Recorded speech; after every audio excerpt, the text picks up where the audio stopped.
Picture चालू करो बे। चलो भाई देखो अपने क्या कर। मीसा भारती की शादी थी, वहाँ पे शोरूम से गाड़ियाँ उठवा ली गई थी। विधानसभा की स्थिति वही सरकार एक आदमी के चक्कर में रही है। मेरे को सत्ता में लाके मेरे बेटे को बनाओ। अरे भाई मैं खुल के कह सकूं कि मुझे कांग्रेस से कोई मतलब नहीं है। तू नहीं कह सकता खुल के मुझे नहीं, मेरे को मतलब है। ये जाति के आधार पे जो बात करते हैं वो देश के गद्दार है। राहुल गांधी की जात कौन है बताओ आप? राहुल गांधी के बाप कौन है, माँ कौन है? कोई जात है इसकी? बिहार इलेक्शन में क्या लग रहा है? नीतीश कुमार जी की भी सरकार है और जो महागठबंधन है, कहा जाए कांग्रेस और आरजेडी वो मिलकर इलेक्शन लड़ने वाली है, क्या लग रहा है? मुझे साफ दिख रहा है नीतीश की पूरी राजनीति खत्म होने वाली है। नीतीश जी की पूरी राजनीति पूरी खत्म होने वाली है। ऐसा क्यों लग रहा है? तक का इतना जितना संघर्ष उन्होंने किया है ना, वो पूरी राजनीति अगली 2-4 साल में जीरो हो जाएगी। कारण क्या लग रहा है? आप जिस तरीके से बोल रहे हैं कि जीरो हो जाएगी, क्या उन्होंने काम नहीं किया है जमीनी स्तर पे? क्या काम की बात नहीं है, वो अब तक का टैग रिकॉर्ड रहा है बीजेपी का। जो संगठन उसके साथ गया है ना, जो पार्टी, वो देख लो उसका हालत क्या है। कह रहे हैं कि जो भी बीजेपी के साथ में गया है टैग रिकॉर्ड रहा है कि उसकी हालत ही खराब है। हेलो, आप एक बात बताओ, बिहार की बात अगर करो तो बिहार में एम्स आज खड़ा है, पटना में लोग अपने इलाज करा रहे हैं। बिहार में 18 साल की लड़की मिल गई। मैं भी यहाँ सीपी में 15 दिन हो गए देखते हुए, किसी ने चर्चा नहीं करी। कम से कम 50 चैनल वाले आए यहाँ से। कहीं की वजह से मरी हुआ, पहले तो उसका जो हुआ उसके बाद उसको इलाज नहीं मिला, और 15 दिन से पूरे देश में और नेशनल टेलीविजन और सारे प्रेस वाले हाँ मचा रहे, बोला बिहार तरक्की कर गया। एक 13 साल की बच्ची का इलाज नहीं करा पाया पूरा बिहार। शर्म करो, डूब के मर जाओ नेता जो बिहार में रैली कर रहे हैं। कहीं जहर मिलता हो खा लो सड़ो। अरे भाई साहब, इतना लंबी आप फेंक रहे हो तो अभी स्कूटी पे बिठा के वहाँ पे ये कर्म अच्छा कर्म करके दिखा के एग्जाम्पल सेट कर देते। आपने सिर्फ हमारे घर में शहीद नहीं चाहिए, पड़ोसी के घर में शहीद क्यों नहीं पैदा हो रहा? हमारे बच्चे ठीक ठाक पल जाए, बाकी वाला जो है शहीद जो है उस पड़ोसी घर में हो जाए। अरे भाई तुम एक बात बताओ, तुम सबसे कामना बहुत करते हो, तुमने क्या मानवता दिखाई तुम्हें पता है? तुमने नहीं करते हैं, सरकार से करते हैं। और जिन्हें सरकार जो देश की जनता के पैसे के टैक्स को जो रैलियों में हेलीकॉप्टर उड़ा के बर्बाद कर रहे हैं, उनसे करते हैं, सबसे नहीं करते। इस भाई को नहीं कह रहा मैं। चुनाव में पहले भी हेलीकॉप्टर से जाते थे, वो नहीं बर्बाद हो रहा था, अब बर्बाद हो रहा है क्योंकि इलेक्शन में भाई मैसेज दे रहा है कि जिस तरह से पहले हेलीकॉप्टर से चलने वाली कांग्रेस आज जीरो पे है, जो सत्ता में है उन्हें भी जीरो पे कर दो। मतलब लाव लश्कर लेके रोड जाम करके पब्लिक को तकलीफ पहुंचा के चुनाव में पहुंचा जाए, यानी कि लोगों को बिना डिस्टर्ब करे हुए वीआईपी कल्चर आज खत्म हो गया। नहीं तो गाड़ियां बत्ती लगी हुई खत्म हो गया, रोडों पे गाड़ियां हूं करके दौड़ती थी, हर जगह जाम मिलता था। क्या जी यहाँ से ये लीडर जा रहा है, वहां से वो लीडर जा रहा है। आज आप बता दो दिल्ली में घूम के कि कौन सी रोड दिखा दे जहाँ रेड लाइट पे नेता की गाड़ी रुकती हो, एक फोटो दिखा दो, कल्चर खत्म हो गया। हवाई बातें कर रहा हूँ, लोग रुकते थे, नेता तो रुके ही नहीं आज तक। आज भी नहीं रुक रहे ना नेता, तो आज भी लिया कहाँ देख लिया आपने? तो रेड लाइट पे एक फोटो दिखा दे मेरे को, एक फोटो दिखा दे कि एक विधायक की गाड़ी। भाई साहब तो बहुत बड़ी बात है, एक विधायक की गाड़ी कोई रेड लाइट पे रुकती हो। सुन लो, ये इतना वो कर रहे हैं तो भाई साहब थोड़ा मानवता आप ही दिखा के उसका इलाज करा देते, और फिर कहते देखो कोई प्रेस वाला नहीं आया, कोई सरकार नहीं आई, मैं एक सच्चा नागरिक, ईमानदार नागरिक, मैंने उसका साथ दे दिया। बताता हूँ, खुद नहीं कुछ करना, सिर्फ सरकार से सब मांग लेना। अरे रोहिंग्या और बांग्लादेशी निकाले जाते हैं, पटिशन दायर करने यहीं के लोग पहुंच जाते हैं, 30-30 लाख के वकील। ये नहीं बोलते क्यों रोहिंग्या अगर वो घुसना है रोहिंग्या सरकार मेरे को ये बता दे 100 आदमी भी बांग्लादेश छोड़ के आई हो। मैं बता देता हूं, बस मैं बता क्या आएगा वो।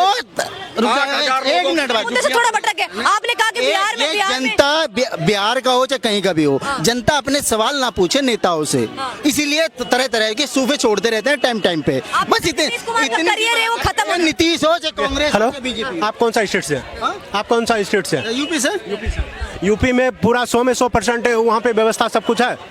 आप योग हम भी भाजपा सपोर्ट हैं, और हम भी मोदी जी को हम वोट देते हैं बिहार से, ठीक है? हम भी भागलपुर से हैं, बिहार से, भागलपुर जिला से।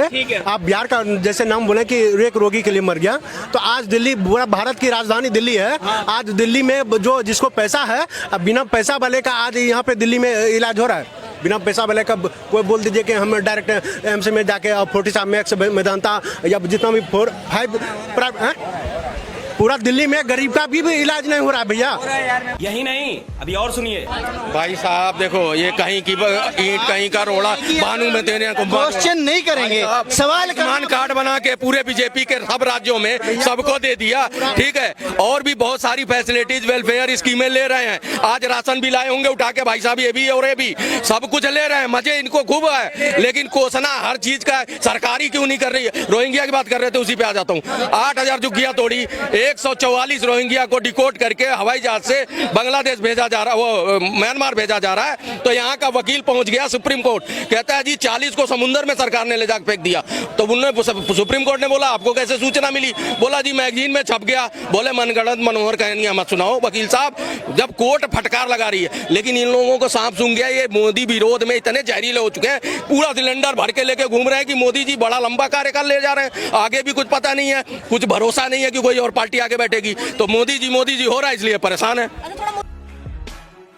आपने कहा कि नीतीश कुमार की जो सरकार जो करियर है वो खत्म होने वाला है, तो किसका स्टार्ट होने वाला है? किसका स्टार्ट होने वाला है? मैं मुझे बता चाह रहा हूँ अब मुद्दे पे रहना बिहार में। बिल्कुल, बिहार में चुनाव नजदीक है और मैं पूरी जनता से हमेशा यही अपील करता हूँ कि जो नेता, चाहे वो नया हो पुराना हो, 20 साल पुराना हो या सत्ता में बैठा हो या ना बैठा हो, जो आपके क्षेत्र का अच्छे से अच्छा अध्ययन करके और आपको बताए कि ये समस्या है, ये सारी चीज़ें हैं, उस नेता को आप अपनी पार्लियामेंट भेजो, अपने विधानसभा में भेजो।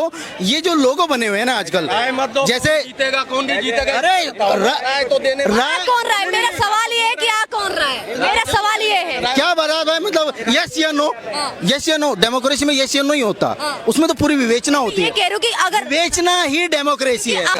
ये बड़ी अच्छी बात कही आप।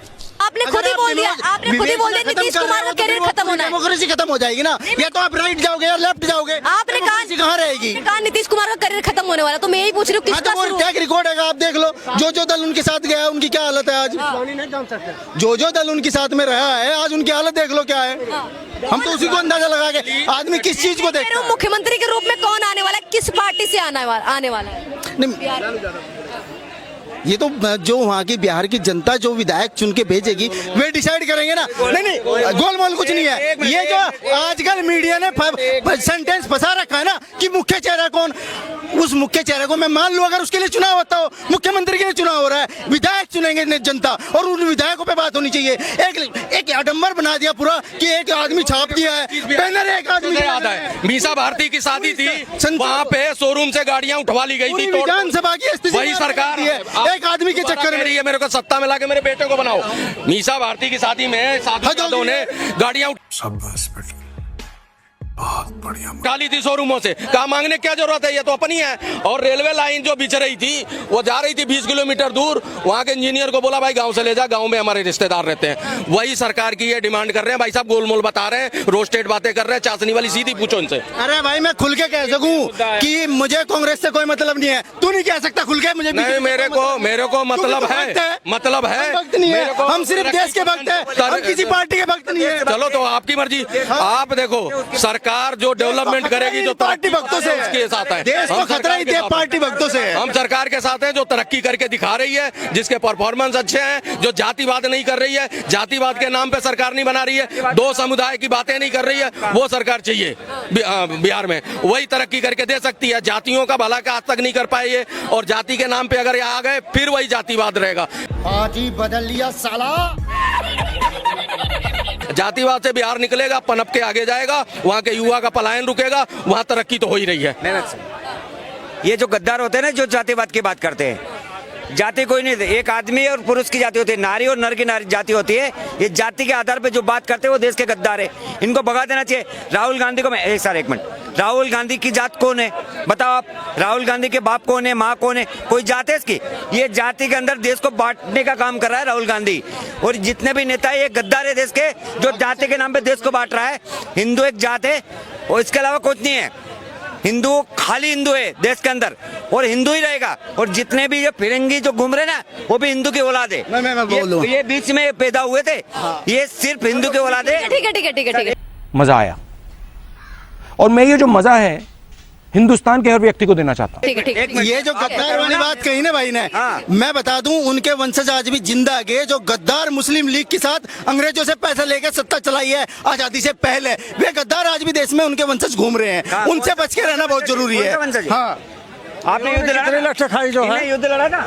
पंडित जवाहरलाल नेहरू ने अंग्रेजों की कितने लठ खाए थे, आप इसका जवाब दीजिए। जो है ये वंशज बता। बाल गंगाधर तिलक जी ने, अरे आ जाओ इधर आओ, आपको ही जवाब दे रहे हैं। बिहार में आते हैं। बिहार में अभी एक मिनट बिहार में अभी जो काजा छात्र हैं वो प्रदर्शन कर रहे हैं, आप यही मुद्दे पे कहना चाह रहे हैं ना? बिहार में जिस तरीके से बाहर के लोग आते हैं उनको नौकरियां मिल जाती है, उसी मुद्दे पे बात करना चाह रहे हैं, क्या कहना चाह रहे हैं? जी, मैं बिल्कुल कहना चाहूँगा कि हर स्टेट में ये पॉलिसी है कि वहाँ पे डोमिसाइल सिस्टम लागू है ना? तो उस डोमिसाइल के अकॉर्डिंग उस स्टेट के पर्टिकुलर जो हैं युवा हैं उनको नौकरी मिलेगी। लेकिन हमारे बिहार में ऐसा सिस्टम है कि हमने एक तरीके से धर्मशाला खोल रखा है, जहाँ पे हर स्टेट के लोग आ रहे हैं और हमारे बिहार के युवाओं का जो हक है वो मारे जा रहे हैं। कौन है ये लोग? कहाँ से आते हैं? तो इसके विरोध में छात्र एकत्रित हो रहे हैं और अपनी आवाज़ को बुलंद कर रहे हैं। और खास करके मेरा एक और मुद्दा है कि हम जो खास करके सवर्ण छात्र हैं, और खास करके बिहार की राजनीति में ये मुद्दा बहुत गर्म होने वाला भी है सामने, कि सवर्ण छात्रों को जो है उम्र सीमा की छूट को लेकर के हम काफ़ी डिमांड कर रहे हैं कि जिस तरीके से SC और ST OBC लोगों को जिस तरीके से उम्र सीमा में छूट दिया जा रहा है, हम सवर्ण छात्रों को भी उम्र की सीमा में छूट दी जानी चाहिए, खास करके UPSC, रेलवे, SSC, बैंकिंग जैसे एग्जामिनेशन में। बिहार में सीएम का अब चेहरा कौन होने वाला है? कौन सीएम? मुझे तो इस बार लग रहा है कि जिस तरीके से राजनीतिक गतिविधियां बिहार में चल रही हैं, अगर आप बीजेपी की बात करें तो बीजेपी नीतीश जी को अपना चेहरा बना करके आगे बढ़ रही हैं, लेकिन खास करके अभी बिहार में प्रशांत किशोर का जो है काफी गजब बेइज्जती है। आगे चल रहे हैं। बिहार को लेकर के परेशान हो रहे हैं और हमारी समस्या देश है, क्योंकि देश में जो है घुसपैठिया बांग्लादेशी रोहिंग्या बैठे हुए हैं जो हमारे देश के लोगों के संसाधन के हक खा रहे हैं। इनको बिहार की चिंता पड़ी करें, बिहार धर्मशाला नहीं है तो क्या हमारा भारत देश जो धर्मशाला है? रोहिंग्या बांग्लादेशियों को क्यों ना भगाया जाए, जो है उस पर तो इनकी बोलती बंद हो जाती है। प्रशांत किशोर कितने बड़े नेता हो गए जो बिहार जैसे स्टेट को चला लेंगे, जो है। और दिल्ली में क्या जो है किसी भी स्टेट के लोगों को नौकरी नहीं मिलती है, ये भी तो दिल्ली में है, दिल्ली में काम कर रहे हैं ना। बिहार को धर्मशाला कैसे बोल सकते हैं ये? Bye bye, tata, goodbye, गया।